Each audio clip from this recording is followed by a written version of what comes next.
আজকে ছাত্রদেরকে পড়াশোনার ব্যবস্থা করতে হবে।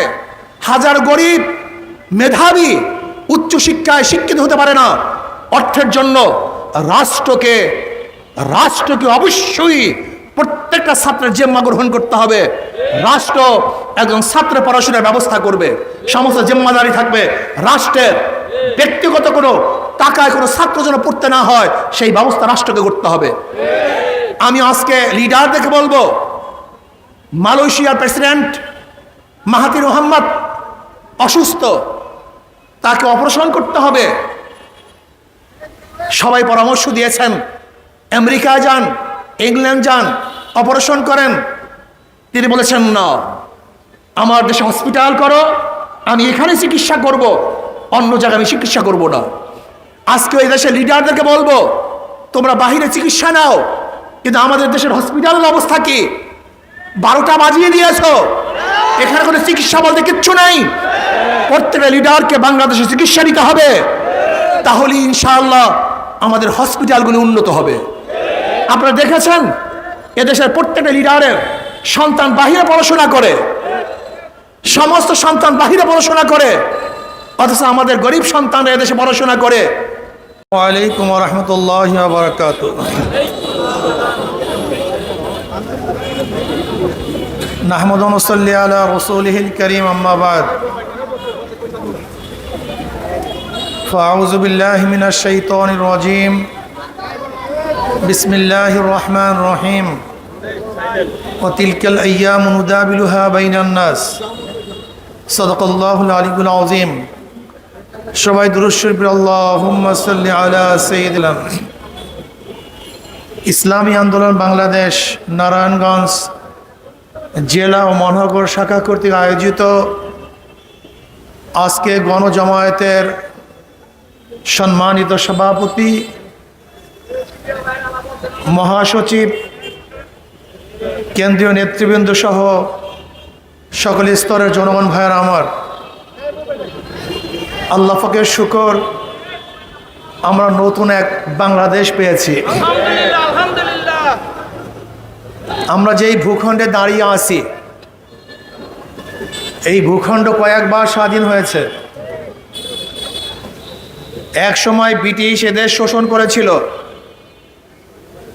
ব্রিটিশদের বিরুদ্ধে এদেশের মানুষের যা যা আছে সব কিছু নিয়ে ঝাঁপিয়ে পড়ছিল। আমরা ব্রিটিশকে এদেশ থেকে তাড়াতে বাধ্য করেছিলাম। আমরা স্বাধীনতা পেয়েছিলাম, ভেবেছিলাম আমরা স্বাধীন পাব, আমরা মুক্তি পাব, শান্তি পাব। কিন্তু না, আবার বৈষম্য শুরু হয়ে গেছে। সংখ্যাগরিষ্ঠ হিন্দুরা মুসলমানদের অধিকার ফিরিয়ে দিতে পারে নাই। এর জন্য তৎকালীন সময় মুসলমানরা চিন্তা করেছিল যে মুসলমানদের জন্য আলাদা একটা ভূখণ্ডের প্রয়োজন। আন্দোলন সংগ্রাম করে 47-এ স্বাধীন হয়েছিলাম। পাকিস্তান নামে একটা দেশ, একটা ভূখণ্ড আমরা পেয়েছিলাম। ভেবেছিলাম এবার শান্তি পাবো, মুক্তি পাবো, স্বাধীনতা অর্জন করব। কিন্তু দেখলাম পশ্চিম পাকিস্তানের লোক পূর্ব পাকিস্তানের সাথে মর্যাদা, তাদের অধিকার ফিরিয়ে দিতে পারে নাই। এর জন্য আবার তাদের বিরুদ্ধে আন্দোলন সংগ্রাম করে 71-এ আমরা বাংলাদেশ অর্জন করেছিলাম। ভেবেছিলাম এবার শান্তি পাবো, মুক্তি পাবো, বৈষম্য থাকবে না। কিন্তু 75 পর্যন্ত বাকশাল কায়েম করে এদেশের মানুষের কণ্ঠকে রুদ্ধ করা হয়েছিল, স্বাধীনতা হরণ করা হয়েছিল। আবার মানুষ ক্ষিপ্ত হয়ে 75-15 আগস্টের ঘটনা ঘটিয়ে ভেবেছিল মানুষ শান্তি পাবে, মুক্তি পাবে। কিন্তু এরপরে আমরা দেখলাম আমরা শান্তি পাই নাই, মুক্তি পাই নাই। যারা স্বাধীনতার পরে এই 53 বছর পর্যন্ত যারা শাসন করেছে, তারা আসলে মানুষের অধিকার ফিরিয়ে দিতে পারে নাই। এদের স্বাধীন হয়েছিল 3টে স্লোগানের ভিত্তিতে: সাম্য, মানবিক মর্যাদা, সামাজিক ন্যায় বিচার। কিন্তু এই 53 বছরে সাম্যতা মানুষ দেখে নাই। সাম্যতা কি মানুষ জানেও না। সাম্যতার অর্থ কি তা মানুষ জানেও না, ভুলে গেছে। এদেশ কোন স্লোগানের ভিত্তিতে স্বাধীন হয়েছিল তাও আমরা জানি না। সাম্য, সবাই সমান, বাংলাদেশের নাগরিক, সবার অধিকার সমান, বাকশক্তির অধিকার সমান, চাকরির অধিকার সমান, ব্যবসার অধিকার সমান, কথা বলার অধিকার সমান, চলার অধিকার সমান, বাসস্থান সমান, চিকিৎসা সমান, শিক্ষা সমান, অন্ন বস্ত্র সমান। কিন্তু সাম্যতা বাংলাদেশে মানুষ দেখে নাই, চিন্তাও করে নাই। মানবিক মর্যাদা আজকে নেতারা, ধনট্টরা একটা কুকুরকে নিজের হাতে খাওয়িয়ে দেয়, বিছানায় তুলে। কিন্তু আশরাফুল মাখলুকাত, এই মানব সন্তানকে, এই নর পিপাসা শান্তি দিতে পারে নাই, মর্যাদা দিতে পারে নাই। তাদের সাথে জানোয়ারের চেয়েও খারাপ আচরণ করা হয়েছে। মানবিক মর্যাদা প্রতিষ্ঠিত হয় নাই। সামাজিক ন্যায় বিচার ভেবেছিলাম সবার জন্য বিচার সমান হবে। কে দল করে, কে দল করে না, কে গরিব, কে ধনী, কে শিক্ষিত, কে মূর্খ, কে বড় লোক, কে ছোট লোক, কে কুলি আর কে মালিক। না, যে ব্যক্তি অন্যায় করবে তার বিরুদ্ধে রায় যাবে, আর যে ব্যক্তি অন্যায় করবে না সে যতই আমার শত্রু হোক না কেন সে মুক্তি পাবে। কিন্তু সামাজিক ন্যায় বিচার আমরা দেখি নাই।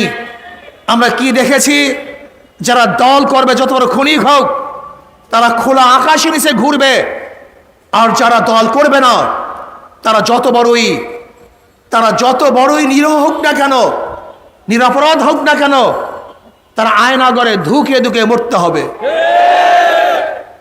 আমরা কি দেখেছি?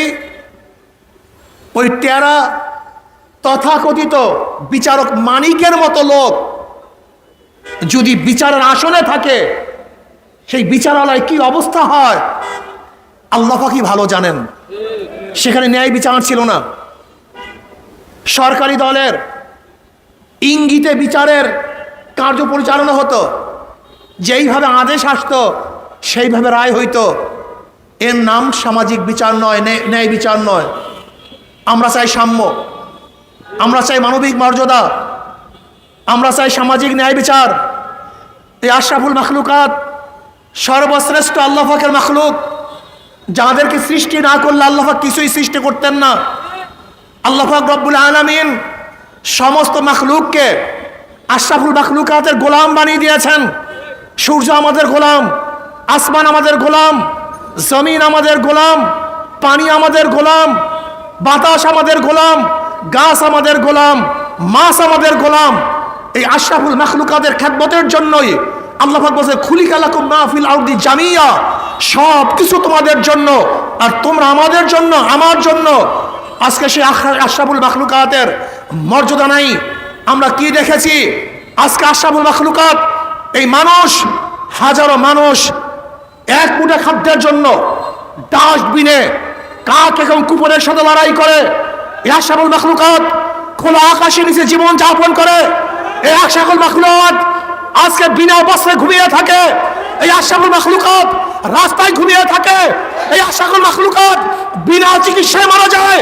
এই আশরাফুল মাখলুকাত তাদের অন্ন নাই, বস্ত্র নাই, ঘর নাই, বাড়ি নাই, চিকিৎসা নাই, দেখতে চাই না। এই আশরাফুল মাখলুকাতের জন্য সব কিছু বরাদ্দ করতে হবে, তাদের জন্যই সব কিছু বরাদ্দ করতে হবে, তাদের সুবিধার জন্যই রাষ্ট্রকে পরিচালনা করতে হবে। আজকে আমরা কি দেখেছি? বৈষম্য, শ্রমিকদের ন্যায্য বিচার নাই, শ্রমিকদের ন্যায্য বেতন নাই, শ্রমিকদের সাথে জানোয়ারের মতো আচরণ করা হয়। এইটা আমরা দেখতে চাই না। শ্রমিকদের অধিকার ফিরিয়ে দিতে হবে, তাদের ন্যায্য মর্যাদা দিতে হবে, তাদেরকে ন্যায্য বেতন দিতে হবে, তাদেরকে যথাযথ সম্মান করতে হবে। আজকে রেমিটেন্স যোদ্ধা যারা বাংলাদেশে টাকা প্রেরণ করে, আমার বিদেশের ভাইরা যারা কষ্ট করে মাথার ঘাম পায়ে ফেলে আমাদের দেশের টাকা পাচার করে, আর আমাদের দেশের চোর এবং ডাকাতরা সেই টাকা বিদেশে পাচার করে। রেমিটেন্স যোদ্ধাদেরকে সম্মান করতে হবে, ইজ্জত করতে হবে। এয়ারপোর্টে যখন তারা আসবে তাদেরকে শ্রদ্ধা করতে হবে, সম্মান দেখাতে হবে, তাদেরকে সম্মান সুযোগ শব্দ ব্যবহার করতে হবে। মোহতারাম, জনাব অথবা স্যার বলেন, যে এই শব্দগুলি সম্মানীয় শব্দ, এই সম্মানিত শব্দ তাদের জন্য প্রয়োগ করতে হবে। তারা আমাদের যোদ্ধা, তারা এই দেশের রেমিনেন্সকে উন্নত করার জন্য, আমাদের অর্থকে চাঙ্গা করার জন্য তারা সবচেয়ে বড় যুদ্ধ করতেছে। কাজে তাদের জন্য আমাদের মোহাব্বত, ভালোবাসা সব কিছু উজাড় করতে হবে। তারা আমাদের দেশকে বাঁচাবার জন্য হাজারো চেষ্টা করতেছেন। আজকে মহিলাদের সমান অধিকার নয়, ন্যায্য অধিকার প্রদান করতে হবে। আমার মা বোনদেরকে ন্যায্য অধিকার প্রদান করতে হবে। যার যেখানে যেই মর্যাদার প্রয়োজন সেই মর্যাদা তাদেরকে দিতে হবে। আজকে ছাত্রদেরকে পড়াশোনার ব্যবস্থা করতে হবে। হাজার গরিব মেধাবী উচ্চশিক্ষায় শিক্ষিত হতে পারে না। অর্থের জন্য রাষ্ট্রকে অবশ্যই প্রত্যেকটা ছাত্রের জিম্মা গ্রহণ করতে হবে। রাষ্ট্র একজন ছাত্র পড়াশোনার ব্যবস্থা করবে, সমস্ত জিম্মাদারি থাকবে রাষ্ট্রের। ব্যক্তিগত কোনো টাকায় কোনো ছাত্র যেন পড়তে না হয় সেই ব্যবস্থা রাষ্ট্রকে করতে হবে। আমি আজকে লিডারদেরকে বলবো, মালয়েশিয়ার প্রেসিডেন্ট মাহাথির মোহাম্মদ অসুস্থ, তাকে অপারেশন করতে হবে। সবাই পরামর্শ দিয়েছেন আমেরিকা যান, ইংল্যান্ড যান, অপারেশন করেন। তিনি বলেছেন না, আমার দেশে হসপিটাল করো, আমি এখানে চিকিৎসা করব, অন্য জায়গায় আমি চিকিৎসা করব না। আজকে এই দেশের লিডারদেরকে বলবো, তোমরা বাহিরে চিকিৎসা নাও, কিন্তু আমাদের দেশের হসপিটালের অবস্থা কি? 12টা বাজিয়ে দিয়েছো, এখানে কোনো চিকিৎসা বলতে কিচ্ছু নেই। প্রত্যেকটা লিডারকে বাংলাদেশে চিকিৎসা নিতে হবে, তাহলে ইনশাআল্লাহ আমাদের হসপিটালগুলি উন্নত হবে। আপনারা দেখেছেন এদেশের প্রত্যেকটা লিডারের সন্তান বাহিরে পড়াশোনা করে, সমস্ত সন্তান বাহিরে পড়াশোনা করে, অথচ আমাদের গরিব সন্তানরা এদেশে পড়াশোনা করে, তাদের জন্য উপযুক্ত সেই প্রতিষ্ঠানের ব্যবস্থা করা হয় নাই। কাজে আমরা চাই লিডারদের সন্তানরা এদেশে পড়াশোনা করবে, বাহিরে যাওয়ার সমস্যা নেই, কিন্তু আমাদের দেশের পরিবেশকে, শিক্ষালয়কে বিদেশি ইউনিভার্সিটির মানে গড়তে হবে। এরপর আজকে রাস্তার যানজট, চাঁদাবাজি, এই চাঁদাবাজি বন্ধ করতে হবে। আজকে 5ই আগস্টের পরে আমরা কি দেখেছি? সেই চিহ্নিত গোষ্ঠী আবারও চাঁদাবাজি শুরু করেছে, দখলদারি শুরু করেছে, ঘাট দখল, ঘর দখল, রাস্তা দখল, চাঁদাবাজি শুরু করেছে। আমরা চাঁদাবাজদেরকে আর দ্বিতীয়বার ক্ষমতায় দেখতে চাই না। চাঁদা মুক্ত বাংলাদেশ চাই, সন্ত্রাস মুক্ত রাজ্য বাংলাদেশ চাই, ধর্ষণ মুক্ত বাংলাদেশ চাই, জুলুম মুক্ত বাংলাদেশ চাই। এই জুলুম মুক্ত বাংলাদেশের জন্য প্রয়োজন হলো যারা দোষী, চিহ্নিত খুনি, অপরাধী, কোনো অবস্থাতেই তারা নির্বাচন করতে পারবে না। পিআর সিস্টেমে নির্বাচন চাই, সংখ্যানুপাত হারে নির্বাচন হবে। যদি পিআর সিস্টেমে নির্বাচন হয় তাহলে পেশির শক্তির ব্যবহার করতে পারবে না, টাকা দিয়ে ভোট কিনতে পারবে না, জুলুম থাকবে না, খুন থাকবে না, কেন্দ্র দখল চলবে না। মার্কায় ভোট দিবে, যেই মার্কায় যত পার্সেন্টেজ ভোট পাবে ওই পার্সেন্টেজ অনুযায়ী সেই দলের প্রতিনিধি সংসদে থাকবে। ধরে নেন যদি হাত পাখা মার্কা 30% ভোট পায়, তাহলে 100 জনের মধ্যে 100%-এর মধ্যে 30%-এ যতগুলি সিট, সেই পরিমাণের সিট তারা সংসদে যাবে। অর্থাৎ যদি মার্কা আপনারা ভোট দেন তাহলে অবস্থাটা কি হবে? দল নির্ধারণ করবে কাকে সংসদে পাঠাতে হবে, দল নির্বাচন করবে কোন ব্যক্তিকে সংসদে পাঠাতে হবে। তাহলে দল কোনো অবস্থাতেই চোর, গুন্ডা, বদমাশকে সংসদে পাঠাবে না।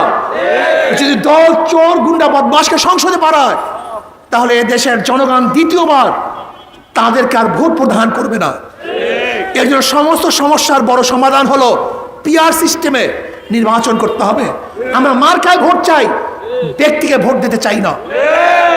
যে যত পার্সেন্টেজে ভোট পাবে ওই পার্সেন্টেজ অনুযায়ী তাদের প্রতিনিধি সংসদে থাকবে। তাহলে বাংলাদেশের সমস্ত জনগণের একটা সরকার হবে, সমস্ত জনগণের প্রতিনিধি থাকবে। তাহলে সবার ভোট কাজে লাগবে, সবার প্রতিনিধি যখন কথা বলবে তখন এটা গণমানুষের সংসদ হবে আর গণমানুষের উপকার হবে। সেখানে হিন্দুরাও কিন্তু পার্সেন্টেজ অনুযায়ী তারা বিশাল একটা সংখ্যা, তারা সংসদে যেতে পারবে। কাজে পিআর সিস্টেমের নির্বাচন আমরা বাংলাদেশে দেখতে চাই। কে সবাই রাজি আছেন ইনশাআল্লাহ?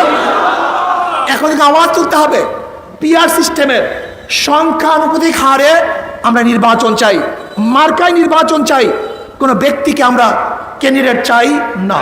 তাহলে গ্যাঞ্জাম গুন্ডামি আর থাকবে না। এরপর আসুন, আজকে অন্তর্বর্তীকালীন সরকারকে বলবো, আপনাকে ভালো করে মনে রাখতে হবে, বৈষম্য বিরোধী আন্দোলন যদি আপনি বৈষম্য সৃষ্টি করেন তাহলে এদেশে আবারও আন্দোলন শুরু হবে, আবারও এদেশের মানুষ রাস্তায় ঝাঁপিয়ে পড়বে। এর জন্য খুব সতর্ক অনুযায়ী দেশ পরিচালনা করতে হবে। আওয়ামী লীগকে বলবো, আপনারা যা করেছেন তারা প্রাপ্তি আপনারা পেয়েছেন, কিন্তু আমি সমস্ত খুনিদের বিচার চাই, সমস্ত জালেমদের বিচার চাই, অন্যায়কারীদের বিচার চাই, কিন্তু অপমান চাই না, জুলুম চাই না, অপমান চাই না। বিচার হবে, অপমানের প্রয়োজন নেই। আমরা কি দেখেছি, আসিফ মাহতুবের মতো একজন প্রফেসরকে যখন কোর্টে নিয়ে যাওয়া হয়েছে, রশি বেঁধে তাকে নিয়ে যাওয়া হয়েছে। কেন? এটা অপমান। আমরা বিচার চাই, অপমান চাই না। সম্মানিত ব্যক্তিকে সম্মান করতে হবে। যে ব্যক্তি নির্দোষ তাকে নির্দোষ ভাবেই চিহ্নিত করতে হবে। কোন অবস্থাতেই যেন নির্দোষ কোনো ব্যক্তির উপর আক্রমণ না চলে, অত্যাচার না চলে। যদি আমরা সবাই গড়ে সবাইকে অত্যাচার করি, আক্রমণ করি, তাহলে আগের সরকারের মধ্যে আমাদের মধ্যে পার্থক্যটা কোথায়? আমরা বিচার চাই, জুলুম চাই না। আমরা বিচার চাই, কাউকে অপমান চাই না। এক জায়গায় থামতে হবে, এক জায়গায় থামতে হবে। যদি আমরা জুলুম করি, আবার একদিন তারাও জুলুম করবে। আমরা অত্যাচার করব, তারাও একদিন অত্যাচার করবে। আমরা অন্যায় করব, আবারও কি অন্যায় করবে। এক জায়গায় থামতে হবে। আমরা সবাই মিলেমিশে এই দেশটাকে গড়তে হবে, এই দেশটাকে সামনে অগ্রসর করতে হবে। এর জন্য আসুন, ইসলামের বাহিরে কোনো মত, কোনো আদর্শ মানুষকে শান্তি দিতে পারে না, মুক্তি দিতে পারে না। আজকে ইসলাম হুকুমাত যদি কায়েম হয়ে যায় তাহলে সামাজিক ন্যায় বিচার প্রতিষ্ঠিত হবে, সাম্যতা প্রতিষ্ঠিত হবে, মানবিক মর্যাদা ইনশাআল্লাহ প্রতিষ্ঠিত হবে। যারা শহীদ হয়েছেন আল্লাহ পাক তাদেরকে জান্নাতুল ফেরদাউস দান করেন। এই যে দেখেছেন আমাদের হাজারো ভাই আহত হয়েছে, আল্লাহ পাক জলদি জলদি সুস্থ করে দেন। যারা এরকম আহত হয়েছেন, অনেক ভাইরা আহত হয়েছেন, নিহত হয়েছেন, আল্লাহ পাক সবাইকে সুস্থ হওয়ার এবং যারা কবরে চলে গেছেন তাদেরকে জান্নাতের ব্যবস্থা করে দেন। আগামী দেশ ইসলামের দেশ হবে, সব ঐক্যবদ্ধভাবে ইসলামের পক্ষে থাকবো। আল্লাহ আমাকে এবং আমাদের সবাইকে কবুল করে নেন। আল্লাহুম্মা আমিন। রব্বানা যালামনা আনফুসানা ওয়া